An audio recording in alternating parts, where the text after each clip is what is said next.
Good morning everyone. Welcome to PW only IAS. दोस्तों, आप सब लोग जानते होंगे कि रशिया और यूक्रेन इनका युद्ध स्टार्ट हुए लगभग 3.5 साल हो चुके हैं। आप लोगों को पता होगा कि फरवरी 2022 के अंदर ये युद्ध जो था वो स्टार्ट हुआ था, राइट। अब इन 3.5 सालों के अंदर सबसे बड़ी रशिया की जो एयर स्ट्राइक है उसने यहाँ पे संडे यानी कि कल हिट किया कीव के ऊपर। इसमें आप नोटिस कर पाओगे कि 810 ड्रोन्स एंड साथ ही साथ डेकॉयस का यहाँ पे इस्तेमाल किया गया, जिसके अंदर यूक्रेन ने 747 ड्रोन्स को यहाँ पे शॉट डाउन कर दिया।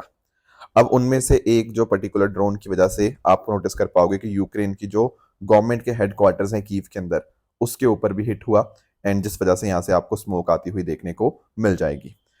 तो आप यहाँ पे नोटिस कर पाओगे कि इस पर्टिकुलर एयर स्ट्राइक के अंदर 4 लोगों की यहाँ पे डेथ हुई है एंड 4 मिसाइल्स को शॉट डाउन किया गया है। तो जो हमारी एक उम्मीद थी ना कि शायद रशिया और यूक्रेन के बीच में थोड़ा समझौता हो सकता है, डोनाल्ड ट्रंप कुछ कोशिश भी कर रहे थे एक पीस बनाने की दोनों देशों के बीच में, अब वो होती हुई यहाँ पे नहीं देखने को मिल रही। उल्टा यहाँ पे जो यूक्रेन के हैं जेलेंस्की, उन्होंने फ्रेंच प्रेसिडेंट मैक्रोन से बात करी। उन्होंने बात करी कि चलो साथ में मिलकर हम थोड़ा सा बात करते हैं या कोशिश करते हैं रशिया के अगेंस्ट रिटेलिएट करने का। ज़ेलेंस्की ने ये भी बोला है कि उम्मीद ये रहेगी कि यूएसए और डोनाल्ड ट्रंप रशिया के ऊपर बहुत भारी सैंक्शंस लगाएंगे, राइट। तो अब देखते हैं कि क्या होता है, क्योंकि अब इस कंडीशन में शांति एस्टेब्लिश हो पाना दोनों देशों के बीच में वो तो काफ़ी मुश्किल ही यहाँ पे लग रहा है। दोस्तों, डेट है आज की 8 सितंबर 2025 एंड आप सभी का स्वागत है आज के प्रीलिम बूस्टर न्यूज़ डिस्कशन में। स्टार्ट करने से पहले दोस्तों मैं आप सबको बता दूं कि जो सी सेट का बैच है वो स्टार्ट हो चुका है। अब इस बैच के अंदर हम कंप्लीट सी सेट डिस्कशन करेंगे, जिसके अंदर आपका क्वांट भी है, रीजनिंग भी है, रीडिंग कॉम्प्रीहेंशन, हर एक पोर्शन यहाँ पे कवर रहेगा। प्लस साथ ही साथ उन सब की जो प्रैक्टिस है, डीपीपीज हैं, सेक्शनल टेस्ट, मॉक टेस्ट, वो सारी चीज़ें भी यहाँ पे कवर्ड हैं। तो it is a complete one stop solution आपके सी सेट के लिए। तो इस पर्टिकुलर कोर्स का जो लिंक है नीचे डिस्क्रिप्शन के अंदर दिया हुआ है, वहाँ पर जाकर आप इस कोर्स के अंदर खुद को एनरोल कर सकते हैं। चलिए स्टार्ट करते हैं, बट उससे पहले अगर आपको इस सेशन की पीडीएफ चाहिए तो आपको पीडीएफ मेरे Telegram channel Rishabh Sharma sir PW, यहाँ पर पीडीएफ मिल जाएगी।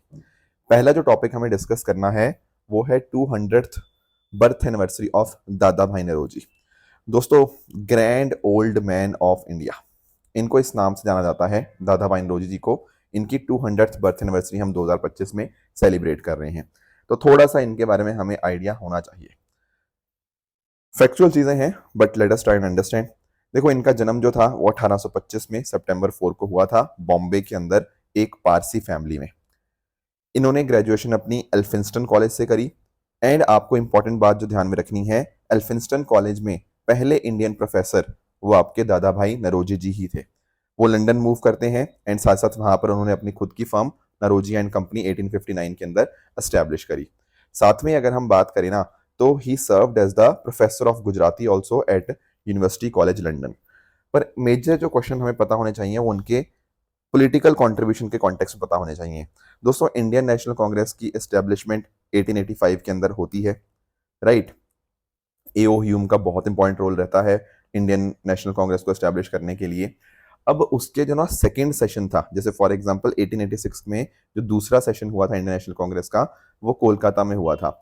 ये सेशन को प्रिसाइड दादा भाई नौरोजी जी ने किया था। उसके अलावा 1893 के अंदर लाहौर सेशन को भी प्रिसाइड किया था एंड अ वेरी इंपॉर्टेंट 1906 में जो कैलकाटा में सेशन हुआ था, जहां पर स्वराज की डिमांड को यहाँ पे डिक्लेयर किया गया था, तो उनको भी प्रिसाइड करने वाले दादा भाई नौरोजी जी ही थे। साथ में दोस्तों ये एक मॉडरेट लीडर थे, ठीक है ना, ये ध्यान रखेंगे आप लोग। इन्होंने कॉन्स्टिट्यूशनल और पीसफुल मेथड जैसे प्रेयर, पिटिशन, प्रोटेस्ट, जो 3 Ps हम डिस्कस करते हैं, उनका यहाँ पे सहारा लिया। कुछ और इंपॉर्टेंट कॉन्ट्रीब्यूशंस जैसे ईस्ट इंडियन एसोसिएशन 1867 के अंदर इन्होंने फाउंड करी लंदन के अंदर, ताकि जो भारत के ग्रीवेंसेस हैं, भारत के जो भारतीयों के जो कुछ भी शिकायतें हैं, वो ब्रिटिश पब्लिक के सामने यहाँ पे हाईलाइट किए जा पाए। इसके अलावा a very very important thing, 1892 के अंदर ये फर्स्ट इंडियन एमपी बने इन द ब्रिटिश पार्लियामेंट, जहां पर इन्होंने फिन्सबरी सेंट्रल को यहाँ पे रिप्रेजेंट किया। वहां पर टैक्सेशन के मुद्दे, एडमिनिस्ट्रेटिव रिफॉर्म्स के मुद्दे, वो सारे मुद्दे यहाँ पे इन्होंने रेज करे। बाकी इंडिया के अंदर भी बॉम्बे म्यूनिसिपल कॉर्पोरेशन के मेंबर रहे, बॉम्बे लेजिस्लेटिव काउंसिल के मेंबर रहे, ठीक है ना, एंड साथ साथ बॉम्बे प्रेसिडेंसी एसोसिएशन को एस्टेब्लिश करने के अंदर एक रोल प्ले किया। इसके अलावा इन्होंने अपनी स्पीचेस से भारत की आवाज़ को और आगे रखा। दीवान ऑफ बड़ौदा के तौर के ऊपर बहुत ही छोटे समय के लिए काम किया, बट बाद में इनके वहाँ के जो महाराजा ऑफ बड़ौदा थे उनके साथ कुछ डिफरेंसेस हो गए, जिस वजह से इन्होंने फिर उसको कंटिन्यू नहीं किया। बाकी इनकी जो पॉलिसीज थी, इनकी जो सोच थी, उसने गांधी जी को एंड नेहरू जी को भी काफ़ी ज़्यादा इंस्पायर किया। एओ ह्यूम, गोपाल कृष्ण गोखले, बद्रुद्दीन तैयब जी, इनके साथ भी मिलकर इन्होंने यहाँ पे खूब काम किया। महिलाओं के एजुकेशन के ऊपर भी इन्होंने फोकस रखा। एंड आप नोटिस कर पाओगे इन्होंने, क्योंकि ये पारसी थे, तो ड्यूटीज ऑफ द जोरेस्ट्रियंस जो उनके अंदर वैल्यूज थी, जैसे फॉर एग्जांपल कि हम अपने बातों के अंदर, अपनी एक्शन के अंदर प्योरिटी रखें, उसके ऊपर इन्होंने यहाँ पे स्ट्रेस किया। एक बहुत इंपॉर्टेंट इनका न्यूज़पेपर है Rast Goftar, that is the truth teller. 1854 के अंदर इन्होंने ये लॉन्च किया, जो कि गुजराती में था, ताकि पारसी कम्युनिटी के अंदर रिफॉर्म्स यहाँ पे लाए जा पाए। अब यहाँ पे इनको जो एक मेजर काम के लिए जाना जाता है ना, वो दरअसल में इनकी जो ड्रेन थ्योरी है, जिसको आप लोग ड्रेन ऑफ वेल्थ थ्योरी के नाम से भी आप जानते हो। दरअसल में दोस्तों इनकी ना एक बहुत ही फेमस बुक है, आप लोगों ने सुना होगा, poverty and un British rule in India. ये 1901 के अंदर इनकी ये बुक आती है, राइट। उसके अंदर यहाँ पर ये ड्रेन ऑफ वेल्थ थ्योरी देते हैं। दरअसल में इसका मीनिंग ये था कि भारत की जो वेल्थ थी ना, वो ब्रिटेन ड्रेन करी जा रही थी। जैसे फॉर एग्जांपल आप नोटिस कर पाओगे कि जो भी ब्रिटिश के जो सिविल और मिलिट्री ऑफिशियल्स थे, राइट, उनको यहाँ पे जो सैलरीज और पेंशन दी जा रही थी, वो इंडियन रेवेन्यू से पेमेंट करी जा रही थी। इसके अलावा जो सेक्रेटरी ऑफ स्टेट का ऑफिस था लंदन के अंदर, उसके एक्सपेंसेस, जिसको हम लोग होम चार्जेस के नाम से जानते हैं, तो ये भारत की वेल्थ को ड्रेन करने का ही एक तरीका था।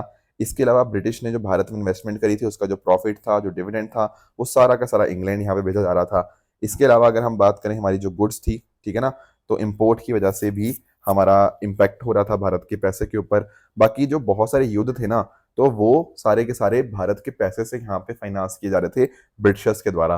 तो इस तरह से ड्रेन ऑफ वेल्थ थ्योरी के माध्यम से उन्होंने बताया कि किस तरह से भारत का सारा पैसा यहाँ पे ड्रेन किया जा रहा है।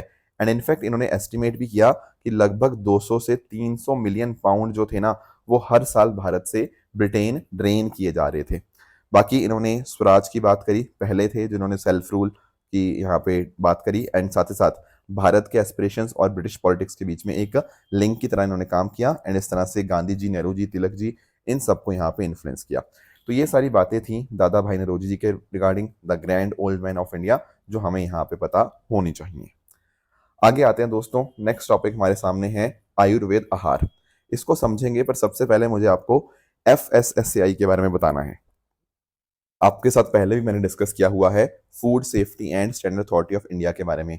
दरअसल में ये एक एक्ट के माध्यम से बनी थी, food safety and standard act, and ये ministry of health and family welfare के अंतर्गत काम करती है। अब FSSAI का फंक्शन यही है कि देखो, जो भी हम लोग खाना वाना खाते हैं, उसमें फूड सेफ्टी का यहाँ पे ध्यान रखा जाए, लोगों के अंदर एक तो अवेयरनेस हो फूड सेफ्टी और न्यूट्रिशन के रिगार्डिंग।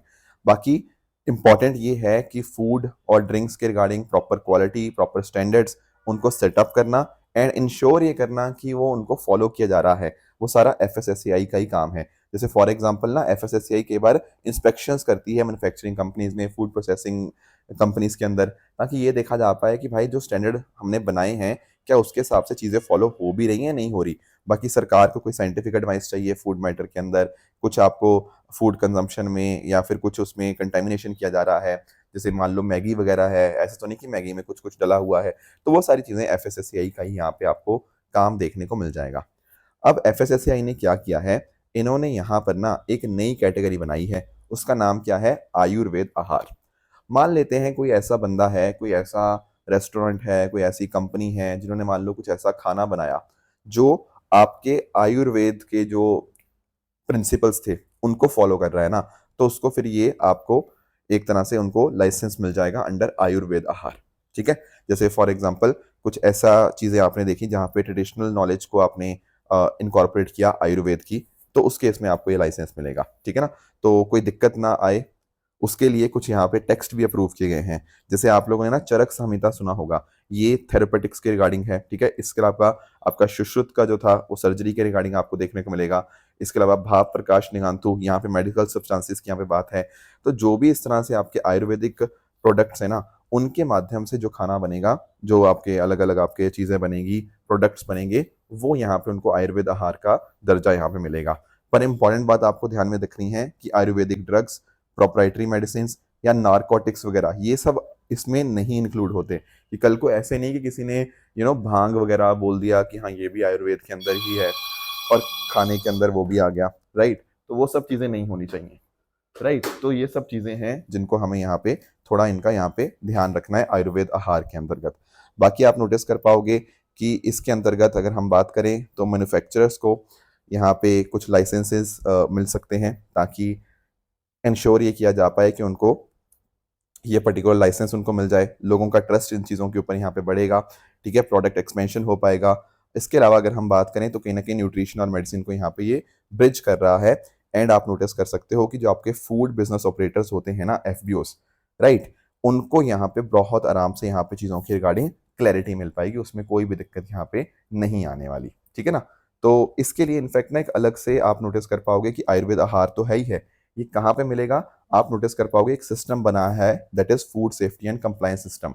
ये कोई नई चीज नहीं है, दरअसल में पहला हमारे सामने एक सिस्टम हुआ करता था, food licensing and registration system, जो हमने 2012 में लॉन्च किया था। उसी का ही नया वर्जन आपको food safety and compliance system आपको देखने को मिल जाएगा, जिसके माध्यम से फूड बिजनेस ऑपरेटर्स अपना लाइसेंसिंग और रजिस्ट्रेशन यहाँ पे कर सकते हैं। तो इसी प्लेटफॉर्म के माध्यम से सारा का सारा जो भी उनको रिक्वायरमेंट्स होती हैं, वो सारी रिक्वायरमेंट्स इन्हीं माध्यम से यहाँ पे कंप्लाई करी जा सकती हैं। तो ये कुछ बातें थी एफएसएसएआई के रिगार्डिंग और आयुर्वेद आहार के बारे में, जो आपको यहाँ पे पता होनी चाहिए। नेक्स्ट आते हैं हमारे अगले टॉपिक की तरफ, दैट इज अंगीकार 2025। इसको थोड़ा यहाँ पे अंडरस्टैंड कर लेते हैं। दोस्तों आप सबको ना ministry of housing and urban affairs के बारे में पता होगा। उनकी एक बहुत इंपॉर्टेंट स्कीम है प्रधानमंत्री आवास योजना अर्बन 2.0। मैं थोड़ा इसका आपको एक्सप्लेन कर देता हूँ। दरअसल में ये 2015 में लॉन्च हुई थी इसका फर्स्ट वर्जन, पर इसका सेकेंड 2.0 वर्जन 2024 में यहाँ पे स्टार्ट हुआ। कोशिश ये है कि जो भी हमारे एलिजिबल अर्बन हाउस होल्ड है ना, उनको हम ऑल वेदर पक्का हाउसेज यहाँ पे प्रोवाइड कर पाए। कैसे प्रोवाइड करेंगे, उसके लिए 4 चीजें हैं। पहला है बेनिफिशियरी लेड कंस्ट्रक्शन। जो आपके इकोनॉमिकली वीकर सेक्शंस हैं, उनको 2.5 लाख रुपए तक की हम सपोर्ट यहाँ पे प्रोवाइड कर रहे हैं, ताकि वो खुद अपनी जमीन के ऊपर यहाँ पे पक्का हाउस बना पाए। इसके अलावा दूसरा कॉन्सेप्ट है अफोर्डेबल हाउसिंग इन पार्टनरशिप। यहाँ पर कोई सरकारी या प्राइवेट एजेंसी क्या करेगी, इकोनॉमिकली वीकर सेक्शन फैमिलीज के लिए अफोर्डेबल घर बनाएगी विद सब्सिडी 2.5 लाख रुपए तक की। तीसरा जो कॉन्सेप्ट है वो अफोर्डेबल रेंटल हाउसिंग का है। जरूरी नहीं है कि आपको घर खरीदना ही है, आप ऐसा भी कर सकते हो कि किसी जगह पे मान लो आप काम करने गए हो, राइट, मान लो किसी शहर में गए हो, तो कम दर के अंदर आपको एक रेंटेड हाउस मिल जाए या रेंटल एक रूम मिल जाए। तो इकोनॉमिकली वीकर सेक्शन या लो इनकम ग्रुप्स के लिए, रेंटल होम्स के लिए यहाँ पे अफोर्डेबल रेंटिंग हाउसिंग की फैसिलिटीज भी हैं। And lastly interest subsidy scheme आपको यहाँ पे देखने को मिल जाती हैं होम लोन्स के ऊपर for economically weaker section, low income group, mid income group, ताकि वो अपना घर वगैरह यहाँ पे खरीद पाए। तो ये 4 कंपोनेंट्स आपको, मतलब फाइनेंशियल असिस्टेंस आपको देखने को मिल जाएगी। अब फिर ये सर क्या है अंगीकार 2025? दरअसल में ना हम लोगों को अवेयर करवा रहे हैं इसके माध्यम से, ताकि लोगों को प्रधानमंत्री आवास योजना अर्बन 2.0 के बारे में अच्छे से अवेयर हो पाएं, अच्छे से तेजी से हम चीज़ों को, एप्लीकेशंस को वेरीफाई कर पाएं, जल्दी से जल्दी चीज़ें जो भी हाउसेस हैं सैंक्शन हो रखे हैं उनको जल्दी से हम कंप्लीट कर पाएं, और लोगों को हमारे जो credit risk guarantee front trust for low income housing scheme जो है ना, उसके बारे में इन्फॉर्म कर पाएं, ताकि यहाँ पर ना सरकार जो है वो इंश्योर ये कर रही है कि लोगों तक फाइनेंशियल असिस्टेंस पहुंचे। वहाँ पे गारंटीज वगैरह भी यहाँ पे प्रोवाइड करी जा रही हैं। तो कोशिश यही है कि सारे बेनिफिट्स पहुंच पाएं लोगों तक, ठीक है, कम्युनिटी को मोबिलाइज करें। एंड उसके अलावा अगर हम बात करें, हमारी एक स्कीम है प्रधानमंत्री सूर्य घर मुफ्त बिजली योजना, जहाँ पर कोशिश ये है कि सोलर एनर्जी आप अपने घरों के ऊपर आप उसको आप लगाएं, सोलर पैनल्स को, एंड उसके माध्यम से सोलर एनर्जी जो है यहाँ पे प्रोड्यूस हो पाए। तो कोशिश इसके साथ ही साथ यहाँ पे इसके बेनिफिट प्रोवाइड करने की भी है कि घर तो मिले ही मिले, प्लस साथ में ये बेनिफिट्स भी आपको देखने को मिल जाएंगे।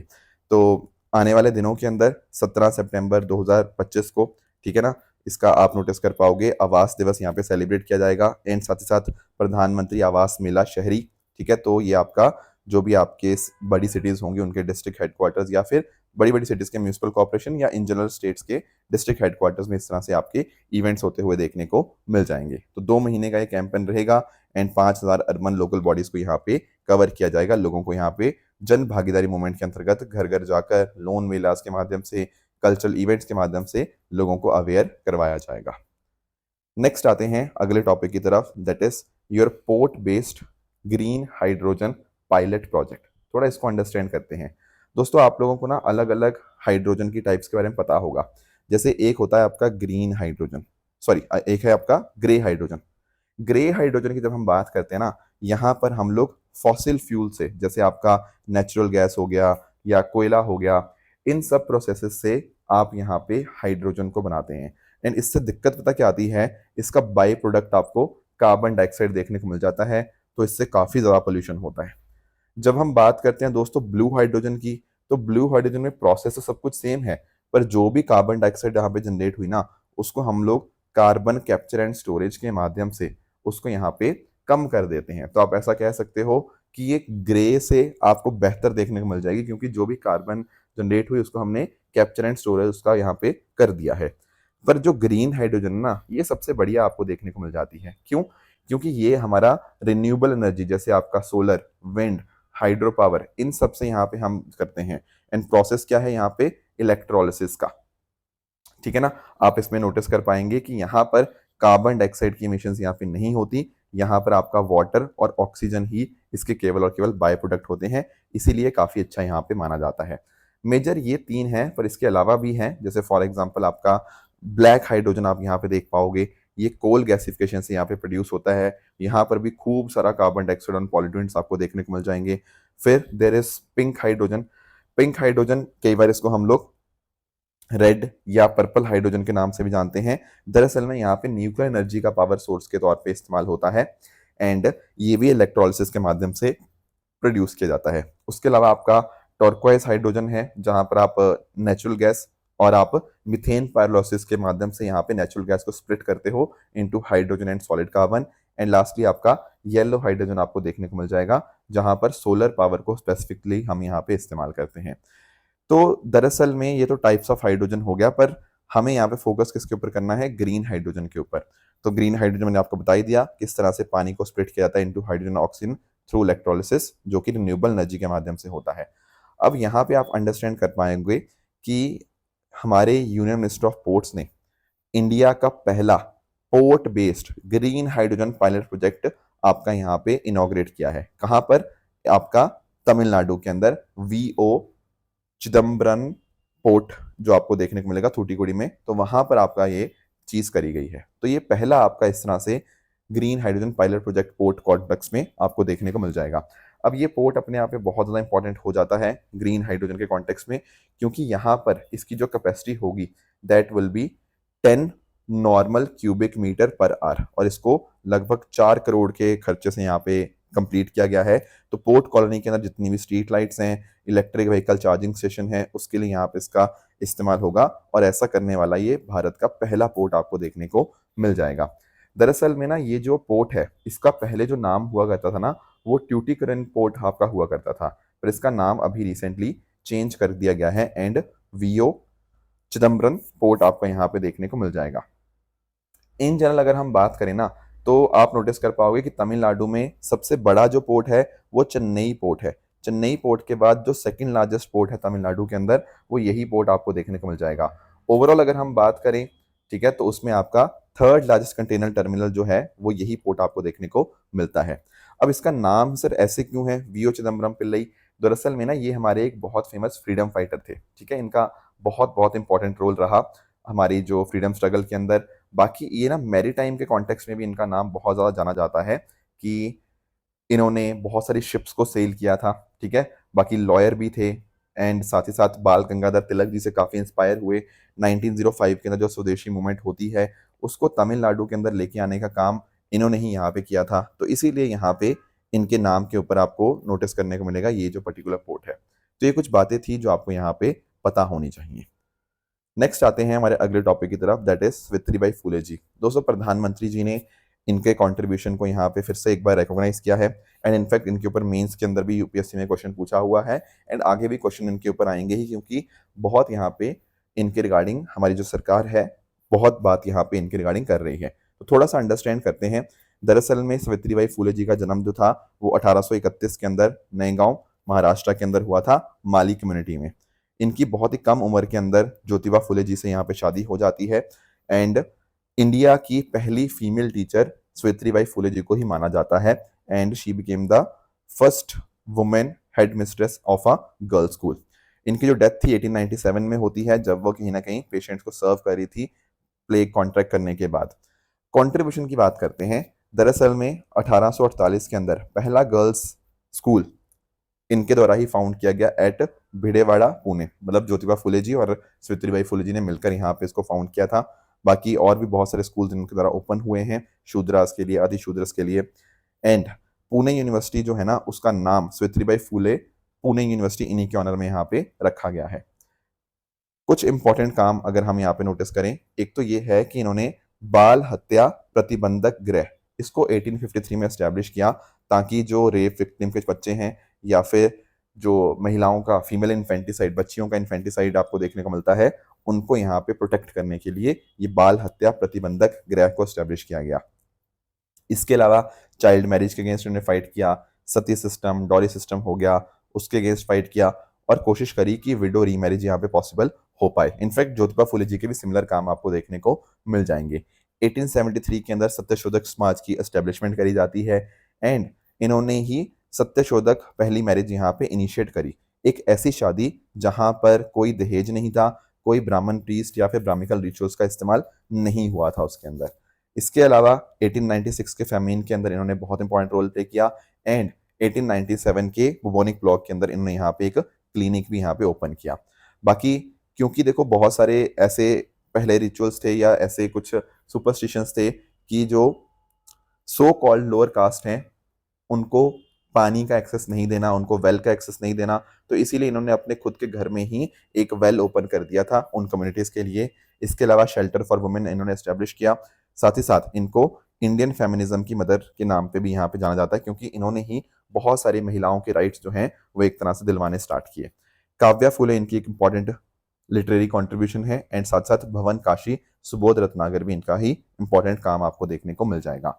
पोइट्री के कॉन्टेक्स्ट में इन्होंने गो गेट एजुकेशन यहाँ पे लिखी एंड उससे जो महिलाएं थी या मार्जिनाइज कम्युनिटीज थी वो काफी ज्यादा इंस्पायर हुए कि उनको भी यहाँ पे शिक्षा प्राप्त करनी है। तो एजुकेशन की फील्ड के अंदर इनका नाम डेफिनेटली बहुत बहुत इंपॉर्टेंट है एंड प्रधानमंत्री मोदी जी ने भी कहा है कि हमारा जो विकसित भारत का सपना है 2047 तक, तो इनके जो आइडियाज हैं उनको हमें यहाँ पे इनकॉर्पोरेट करना है अपने अंदर।